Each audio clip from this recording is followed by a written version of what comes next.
Magandang umaga po. May panibagong bakbakan na naman sa Marawi City ngayong umaga. Ang ilang sibilyang naiipit sa gulo nitong mga nakaraang araw, tumatawid ng ilog para lang matakasan ng mga terorista.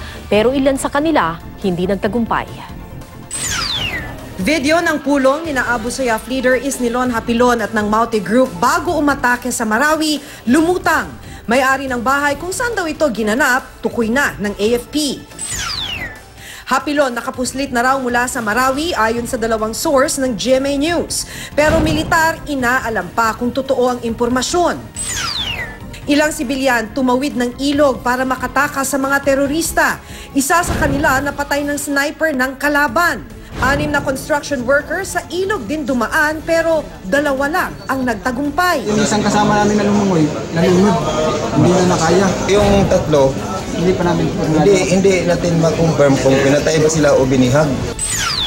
Ilang nakapugang preso sa Marawi City Jail tinutugis sa mga abandonadong bahay pero nakatakas ulit. Cabinet Secretaries Lorenzana, Esperon at Dureza nagpost hawak ang na-recover na watawat ng ISIS. Malapit na raw matapos ang bakbakan sa Marawi. At House Speaker Pantaleon Alvarez naninindigang hindi pwedeng utusan ng Korte Suprema ang Kongreso na mag-joint session para talakayin ang martial law sa Mindanao.